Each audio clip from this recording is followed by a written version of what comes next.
За өдрийн төргийн бизнес сан подкастын сонсогчдод бас үзэгчдод бизнесийн ерхий редактор даваад ирж байна. За өнөөдрийн подкастын дугаараар ярих сэдв бол ерхийдөө франчайз системийн талаар ярина тийм ээ. За ялангуяа энэ жижиг дунд бизнесүүд хамаатуулж ярих гэдэг байна. Тэгэхээр Монголын жижиг дундууд маань ерхийдөө бол асуудал бол маш олон шүү дээ. Санхүүжилтээс ахуулаад одоо хүн хүчний асуудал гээл тийм ээ. Тэгэхээр ер нь яг франчайз систем ерхийдөө энэ асуудлуудыг гитлэхэд бас ямар боломжууд шийдлүүд санал болгож байна гэдэгт ярина. За тэгээд зочноо танилцуулъя. Frank Global Mongolia гэдэг одоо шинэхэн байгууллагын үүсгэн байгуулагч Чин Зөрөг ирсэн байна. Өдрийн төргий. За та бүхэн өдрийн төргий. За баярлалаа. За тэгэхээр Чин Зөрөг захирлын өнөөдөр Binay Mongolia үүсгэн байгуулагч гэдгээр мэднэ. Гэхдээ бол одоо бас нэг шинэ төрлийн ажил эхэлж байгаа юм байна. За энэ бол ялангуяа одоо Монголын жижиг дунд бизнес эрхлэгчдийн дараагийн төвшөндөө яаж гарах вэ? Энд нь франчайзинг одоо ийм тогтолцоо шийдлүүд яаж тус болох вэ гэдэгтэр одоо дараагийн нэг том ажил гэж харагдаж байгаа тийм. Тэгэхээр эхлээдгээр яг нөгөө нэг жижигүүрийн асуулт гэдэг шиг ер нь яг Монгол франчайз бизнесүүд орж ирээд бас хэдэн жил болцсон ч гэсэн яг франчайз гэж юу юм бэ? Ямар үндсэн хэлбэрүүд эдний гэдэгт нэг товчхон мэдээлэл өгөөд цаашаа явуулж ярих тийм ээ. За тэгээ. Франчайз гэхээр одоо бид нар хамгийн сайн мэдж байгаа нь өнөөдөр яг одоо байнга тааралж байгаа CU байна, одоо KFC байна, Burger King гэл тийм. За бас одоо нийслэлээр их очиж үйлчлэх дуртай Shangri-La цогцлбор. За эдгээр яг энэ бизнес бүгдээрээ франчайз хэлбэрээр Монголд орж ирсэн байдаг. За франчайз гэдэг энэ ойлголт нь өөрөө яг дундад зууны үеийн одоо Европоос үүдэлтэй. За ингээд тэр үед одоо ингээд маш их том өргөн газар нутаг одоо ингээд булаан эзэлжтэй эзэнт гүрнүүд тэлжсэн. За гэтэл яг захын тэр улсуудын одоо тэр газар нутгийн удирдлагыг энэ одоо хаан шийдэхэд өөрийнх нь хөрөнгө болон албад хүрхгүй байсан учраас тэр хэсгийн газрыг одоо яг нөгөө франчайз систем буюу тэр орон нутагт байсан тэр хаанд нь за одоо нэг хүний тэнд одоо хаан гэхүү, ван гэхүү тухайн удирдлага хүн тавиад тэндхийн яг хааны хийдэг бүх ажлуудыг төлөөлөн гүйцэтгээд тэнд байгаа хүмүүсээс алба говьчуур аваад за ингээд авсан алба говьчуурын 3/1-ийг энэ эрх болгож байгаа хаанд өгөөд хоёрыг нь тухайн орон нутгт дээр байгаа тэр одоо нөгөө орон нутгийн захирагч авах юм боломжтойгоор анх яг энэ одоо нөгөө санаа эхэлжсэн түүхтэй. За тэгээд 1800 оны одоо 1850 оноос эхлүүлээд бидний нэг юм одоо айл гэрт байдаг да нэг Singer гэдэг юм оюутлын машин байдаг тийм. Тэр оюутлын машиныг одоо нөгөө үйлдвэрлэгч нь яаж борлуулах вэ гэж сэтгэхэд шууд зархаар хүмүүс авахгүй байна. Тэгэхээр гоё сургалт хийж байгаад энэ оюутлын машин өгч. Тэгээ оюутлын машинаараа уяад олсон ашгаасаа хувь авах хэлбэрээр. За ингээд энэ санаа нь бизнес ертөнцид орж ирээд 1950 оны үеэр маш хүчтэй хөгжиж ирсэн. Оргил үе нь бол нэг 60-аад онд. За одоо бидний мэдэх юм McDonald's гэдэг одоо гадагшаа явах байдаг шүү төргөн хоолны үйлчилгээ. За дээрээс нь бас яг энэ франчайзыг ойлгоё гэвэл одоо айл болгоны Univision одоо Voo гэдэг аль хэлэнд нь бий дээ. Одоо видео санд байгаа The Founder буюу үүсгэн байгуулагч гэдэг тийм кино байдаг. Тэр кинон дээр энэ франчайзыг яаж явуулдаг систем бэ гэдэг нь их нарийн гардаг юм байна. Миний бас яг түүхээс ингээд сархад та дундад зун гэж ярьлаа. Тэрнээс жаах урагшлууд нөгөө одоо Монголын эзэнт төрний үед нөгөө одоо ханилуг улсууд байна шүү дээ. За жишээ нь одоо Оросын талыг бол би илүү сайн уншиж байсан болохоор мэднэ. Тэнд ингээд одоо татврын систем нь яг монголчуудын тэр нэг тавьсан систем. Тэгээд тухайн үе одоо тэр тухайн газрын одоо ханилуг ван ноёдууд нь татвараа цуглуулад тодорхой хувийн өөрсдөө авдаг нэг тиймэрхүү. Тэгээд тодорхой хэсгийг одоо хар харин явуулдаг гэсэн нэг тиймэрхүү юм байсан. Тэр бас нэг хэлбэр нь байж болох юм тийм байж болно. Франчайз дээр нэг ганцхан ойлголт байгаа юм. За одоо франчайз систем дээр одоо тухайн эзэнт хөрөнч бай, тухайн одоо бизнес олгогч гэх юм уу те бизнесийн загварыг өгж байгаа компани энэ дээр ямар ч төрлийн хөрөнгө оруулалт хийдэг. Нэгсэндээ загвар эрхэл зардаг. За нэг тухайн одоо хаан тулсан жишээлбэл те эрхийг л болгон. Тэрнээс тэнд хэрэгтэй огт оролцохгүй гэсэн. Тийшээ хүн илгээхгүй. Тэр хүн нь 100% өөрөө бүх үйл ажиллагаагаа хариуцсан засаглаад тэгээд ашгаасаа ийм нөгөө хувь өгөх. Тийм учраас нөгөө хаанд өгж байгаа татвар гэдэг нь нөгөө royalty гэсэн. Өнөөдрийн хүртэл тэр royalty гэдэг үгээр. Тэгвэл арай өөр юм байна те. Чин дотроо бас нэг 3-4 янз байгаа шинтэй бүтээгдэхүүний бизнес загварын ингээд яг тэр тал дээр жоохон тайлбарж ярил те франчайз маань. За одоо өнөөдөр франчайз ер нь 3 хэлбэрээр явдаг. За нэг нь болохоор хамгийн ихнийх нь бүтээгдэхүүнээ франчайзлах. За одоо хамгийн классик жишээ бол Coca-Cola байна те. Яг Coca-Cola гэсэн ундаг зарах эрхийг одоо эзэмшиж байгаа гэсэн. Тэрнээс яг тэр нөгөө бизнес нь бүтнээрээ биш. Зөвхөн энэ нөгөө бүтээгдэхүүний одоо нөгөө зарах эрхийг олгоно. За үйлчилгээг бас олгодог. За ингээд бүтээгдэхүүнийг франчайзаар одоо зарах эрхийг өгөхөөс гадна тухайн үйлчилгээг явуулах эрхийг бас өгнө. За одоо хамгийн нийтлэг буюу одоо бидний одоо өнөөдөр маш хүчтэй хөгжиж ирж байгаа бизнесийн загвар гэж байгаа юм. Тэгэхээр зөвхөн бүтээгдэхүүн үйлчлэхэнэш бүр энэ бизнесийг яаж хийх вэ гэдэг бүтэн загвар гэсэн үг. За одоо CEO шүү дээ тий. Гэдэг нь CEO-гийн нэг салбарыг одоо хүн худалдаж франчайз эрхийг авлаа гэвэл тэр хүн бүх хөрөнгө оруулалтаа хийгээд ажилтан авах, санхүүгээ тооцох, бараа бүтээгдэхүүн татах бүх үйл ажиллагаагаа тухайн хүнд хариуцаад яг энэ салбарын эзэн болно гэсэн утгатай. Тэр энэ бүтээгдэхүүний загвар болон бүтээгдэхүүн дангаараа эсвэл үйлчлэгийн дангаараа гэдэг ийм гурван хэлбэрээр ерөнхийдөө франчайз одоо хөгжиж ирсэн байдаг. Тэгэхээр франчайз систем яг Монголын бизнесүүд ялангуяа жижиг дунд бизнесүүдийн бас нийтлэг тулгуурдаг ямар асуудлыг шийдэхэд одоо туслах бай тээ. Одоо жижиг дунд гэлтгээр нь том бизнесүүд ч гэсэн франчайз руу нэлийн хөрөнгө хайж штэ тээ. Ялангуяа жижиг дундуудтай уяад ярихад одоо хуучин шиг ингэж одоо олон жил мөнчгөрөөрөө зүтгээд за одоо нэг бизнесийг ингэж хийдэг юм бэ. Одоо л их жинхнээсээ гэдэг тийм тансаглал байхгүй тээ.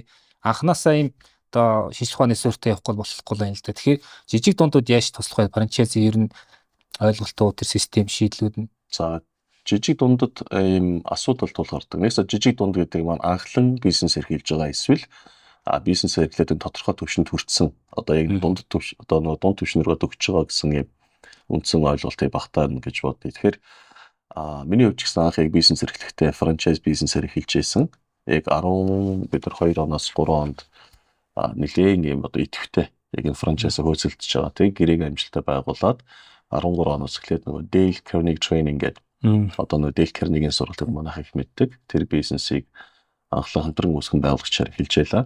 За тэгэхэд одоо энэ цоошин байгууллага тий урд нь одоо бизнесийн туршлага байхгүй хүмүүс. За миний хувьд бол байгаагүй. Манай хамтрагчд бол байсан.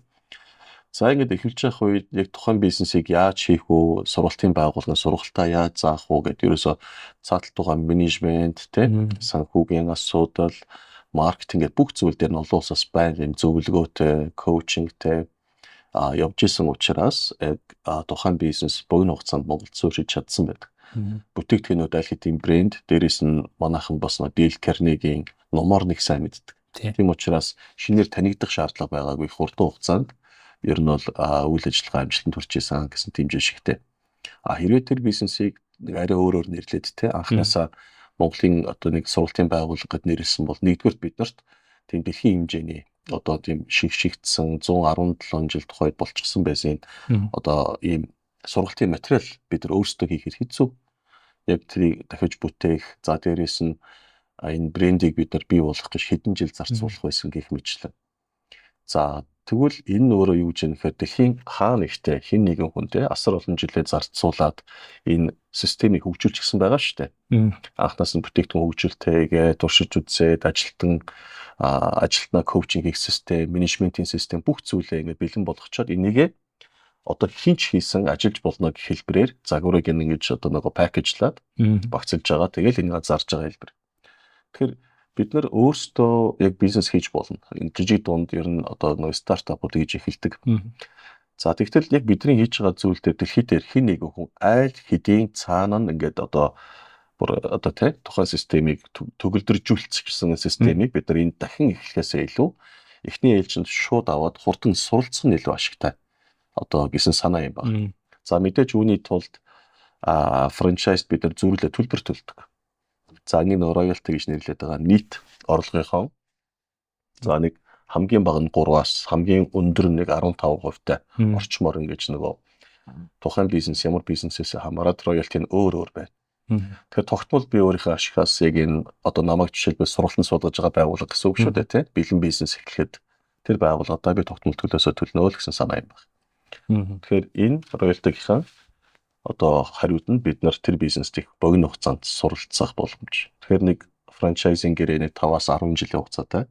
Тэгээ энэ хугацаанд тухайн хүн бизнесээ маш сайн сураад авчих бол цаашдаа үргэлжлүүлэх гэсэн тэр хүний асуудал. Хэрвээ тэр хүн тухайн бизнесээ маш сайн сурчлаа, одоо би роялти төлмөргүй байна. Ашигла 100% хүртээ гэвэл тэр хүн гэрээгээ цуцлаад за ингээд одоо локал буюу ийм одоо орон нутгийн одоо нэг анх эхлэхээс хамаагүй урттай гэсэн үг шүү дээ. Тийм брендийг үүсгэж бол. За тэгээ бүр цаашлах юм бол тэрийг маш сайн эзэмшээд түүн дээрээ өөрийнхөө нутгийн онцлог те соёл өв уламжлал гээд Монголд инновацлж болох маш олон зүйл бий. Түүнийгээ шингээж инновацлаад буцаад шинэ одоо франчайзыг дэлхийн зах зээл рүү гаргах бас юм боломжууд бол байдаг. Тэрийг бол даваа талтай гэж хараад. Тэгээ манайхны одоо хамгийн нийтлэг сорилт нөгөө нэг санхүүжилтийн асуудал байгаа. Тэгээ ерөөхдөө хамгийн боломжийн одоо хамгийн наадлын хөлбөрлөл банкны зээл болдог те. Гэтэл яг болгонд одоо барьцсан хөрөнгө гаргаад зэрэг зээл авах боломж байхгүй те. Зүгээр франчайзыг хөрөнгө оруулалт талаас бас ямар давуу талыг олгож байна. Ялангуяа гарааны хөрөнгө оруулалт хэрэг шаарддаг те. Эсвэл одоо зүгээр жаахан боломжийн мөнгөтэй ч гэсэн франчайз авахгүйгээр өөрөө мөнчгөрөөр хийгээд эсвэл ингээд одоо франчайз аваач гэдэг юм уу тэр мөнгөөрөө явах юм аль нь ашигтай шүү гэдэг юм. Яг хөрөнгө оруулалтын шийдэл талаас ямар хон онцлогтой байна гэдэг дээр. За хөрөнгө оруулалтын дээр одоо яг бидний өөрийн түүхээс харж байхад хамгийн анхны бизнесээ эхлэхэд бид нар хөрөнгө оруулалт хайж ясан тухайн үед франчайзинг гэрээний төлбөр нь чинь бас 25 мянган орчим доллар байсан санагдаж байна. За тэгээд дээрэс нь үйл ажиллагаа тэр чинь франчайз фи гэдэг нэг удаа ирэх авах төлбөр нэм. За тэрэн дотроо үндсэн бага одоо сургалтанд суулгах одоо нөгөө бизнесийнхаа ухагтгууныг заах гэдэг төлөвлөрүүд нь ордог. За тэрнээсээ гадна яг франчайз эхлүүлэхийн тулд үйл хөдлөх авах цалин тавих гэдэг бүх тэм зардлууд ордог юм байна. За тухайн үед бид нар яг маш бага хэмжээтэй цалингийн зээл авч ирсэн. Цалингийн гэхээсээ илүү цалингийн зээл биш байсан. Тэр ийм барьцаа тавиад бид нар хамгийн анх нэг 25 сая төгрөг 20 орчим сая төгрөг зээлж эхэлж ирсэн санагдаж байгаа. За франчайзын онцлог дээр нэг юм байдаг. Анхны нөгөө хөрөнгө оруулах буюу нэг удаадаа төлдөг тэр франчайз фи бол юм тогтцсон байдаг. За тэрийг бол бид нар зайлшгүй төлөх шаардлагатай. Тэрийг төлжээж ирэх үүснэ. За тэр төлбөртөө бизнесээс хамаарат дийлэнхтэй тухайн худалдан авагчийг яг энэ бизнесээ хийж сурах сургалтууд. За тэгээд зарим байгууллагууд нь бол тэр одоо Америкт байх нь уу, Японд байх нь уу те тэр их компани дээр очиж байх зардлууд нь заримдаа шингэсэн байх тохиолдол бий. За заримд нь шингээгүй байдаг. За тэгээд энэ бизнесийг тухайн газар нутаг дээрээ буюу одоо монголоор бол монголоор те эсвэл зарим Улаанбаатар хотод ч юм уу бүр дүүргээрч франчайзлах тохиолдол байна.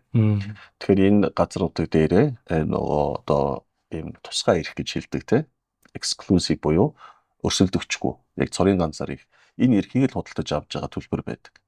За энэ дээр нэмэх нь тэр хүн үйл ажиллагаагаа эхлээд яг эхний жилийн хугацаанд аюулгүйгээр бизнес эрхлэх хэмжээний энэ хоёр төлбөрийг нэгтгэхэд ер нь франчайз эрхлэх эхний хөрөнгө оруулалт гэж яригдана. За харин чадамжийн хувьд бол өөр байж болно. За зарим хүмүүс жишээлбэл одоо чивэл одоо хүмүүсийн найз зөвхтүүдийн нуу тийм хүмүүс байдаг. Би нэг бизнес эхэлмээр байна.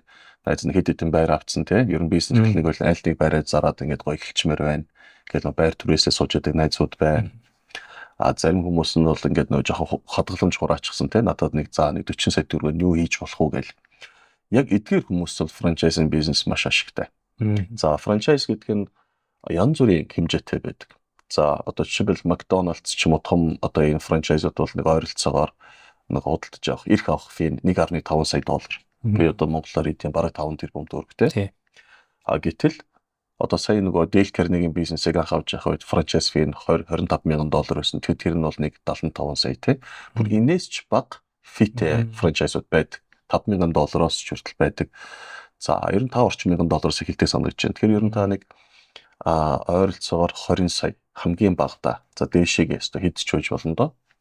Тэг ямар бүрүүсний мөнгөтэй ямар ч байсан.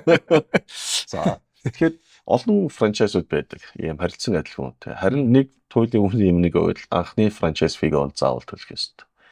За ингээд түүнээсээ хойш явж байгаа зардлуудаа л тэр хүн одоо үйл ажиллагаа амжилтанд хүргээд те богино хугацаанд одоо ашиглал гаргаж чадчихвэл хурдан босох боломжтой. Ийм ерөнхий зөв тогтолтой байдаг.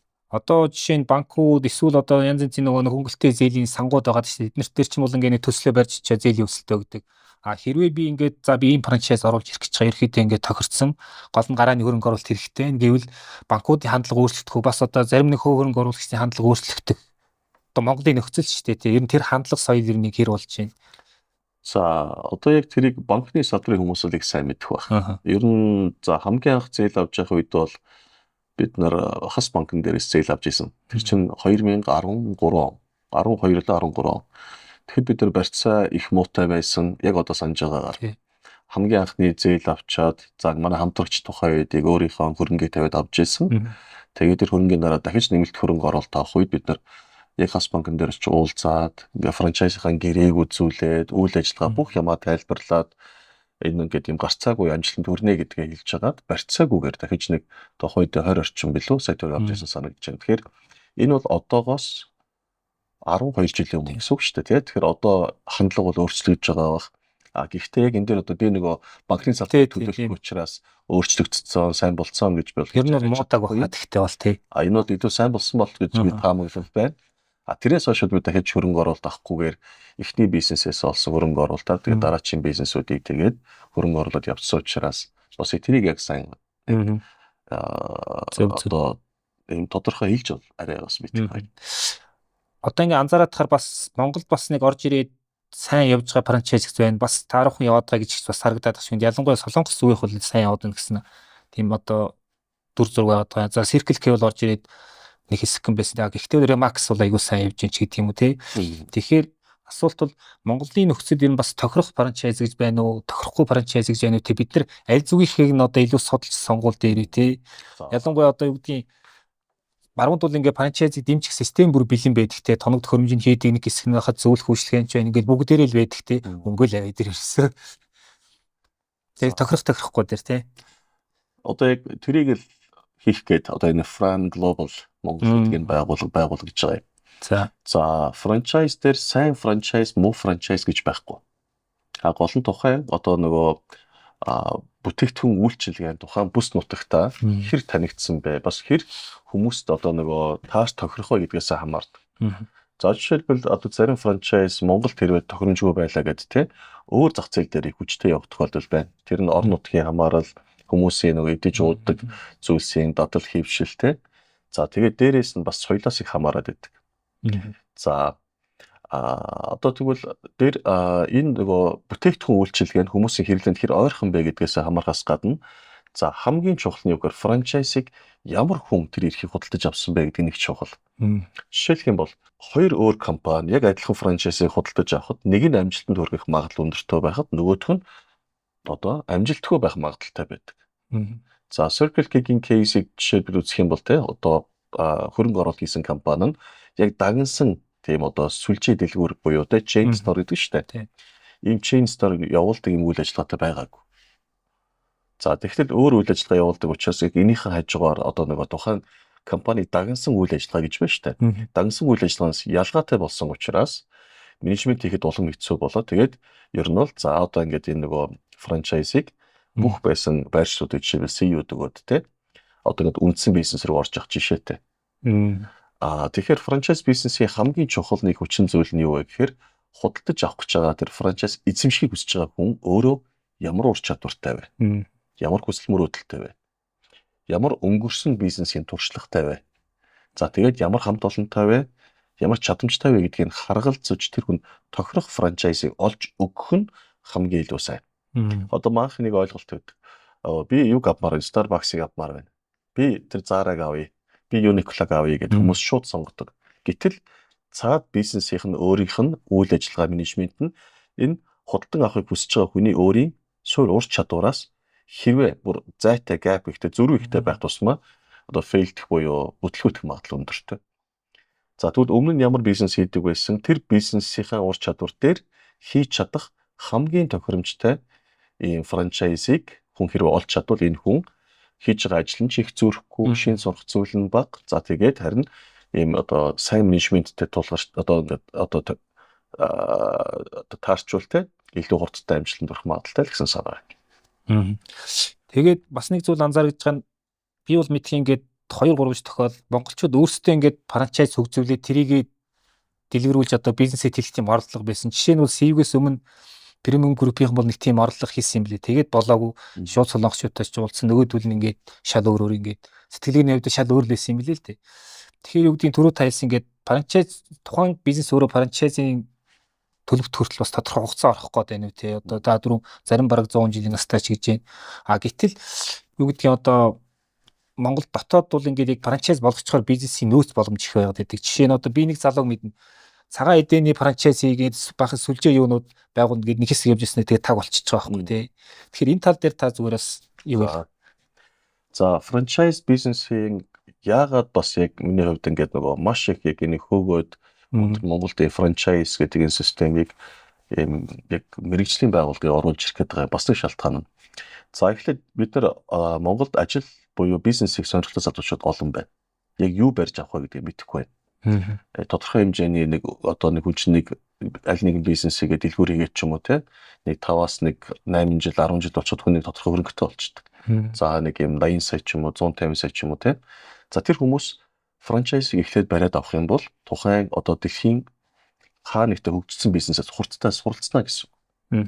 За ингээд суралцаад сүлдээ тэр хүн гэдэг blind spot гэж ярьдаг шээ мэдэхгүй юмгүй болоод за бүгдийн нэр нь анзаараад сайн хийгээд сурчвал тэрний дараа тухайн франчайзыг нөгөө гэрээгний хугацаа дуусгаар эрхийн л буцаагаад өгчнө гэсэн үг шүү дээ. За одоо энэ хөөрийнхөө мэдлэг дээр түшиглээд дотоодын ийм сайн бизнесийг хийж болно.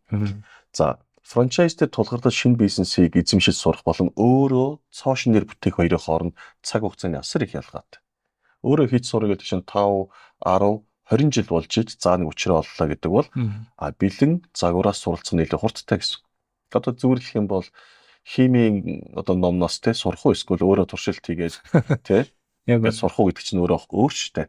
За одоо хамгийн гол нь яг гэхээр энэ хүн манд буцаад суралцчихсан бол түүнийгээ дахиж инновацлаад өөрийнхөө оюухан зүрстгэлээ шингээгээд тэгээд түүнийгээ шинэ ийм брэнд үүсгэх бол бүрэн боломжтой байдаг. За хэд хэдэн жишээ байна.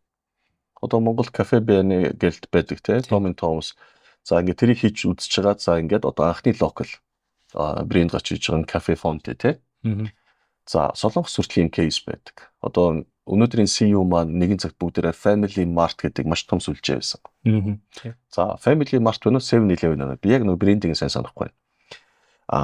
Солонгосын бүр өнцөг булан борт байдаг яг ийм chain store-ууд те. За ингээд энийг маш олон жил солонгосчууд хийж байгаад эцэст нь бүгднгийн суралцаад тэгээд нэг доор энэ нэг олон улсын франчайз гэрээг нь дуусгаж гарангуудаа бүгдийн нэг өдрийн дотор CEO болж хувирсан төгтөд. Одоо яаж юм гэхээр эхлээд гадны франчайзыг авсан байх нь шүү дээ.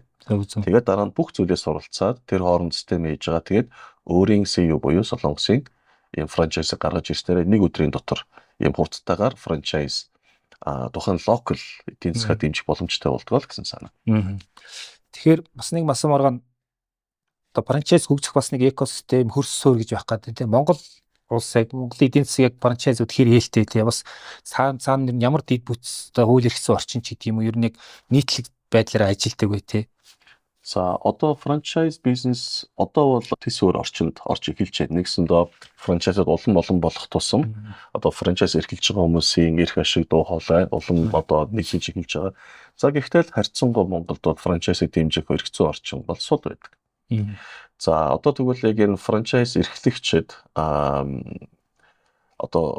мэдээж дэмжлэг хэрэгтэй ч гэсэн франчайз бизнесийн хамгийн гол давуу тал нь аль болохоор хараат бус хэлбэрээр те яг бизнесийнхэн өөрийнх нь цэвэр яг энэ зөв тогтлоор илүү хүчин авах нь илүү сайн.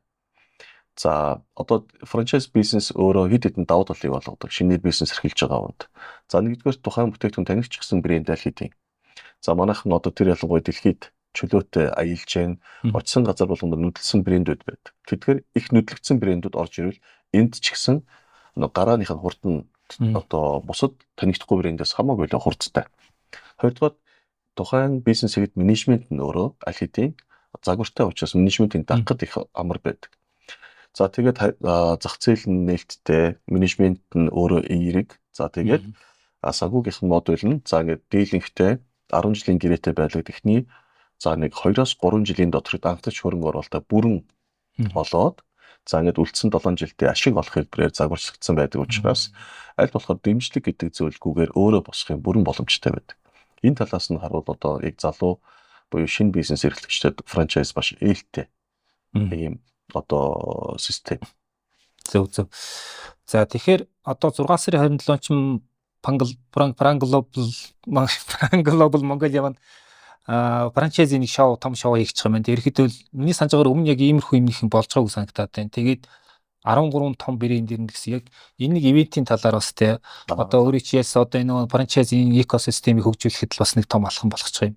ивент гэж ойлгож байгаа. Энэ талаар жаахан дэлгэрүүлж яриа тийм. Анх яг би 13 онд эхний франчайзыг яг Монголд оруулж ирэх үйл явц дээр би өөрөө байсан. За тэгээд яг бодтой санаж байгаа бидний 8 орчим сар хөөцөлдөж одоо бүр Америкт очиж хаалгын тогшчээж бид нар авч ирсэн юм бизнес байдаг. За ер нь франчайз оруулж ирэх бол тийм амархан байдаггүй.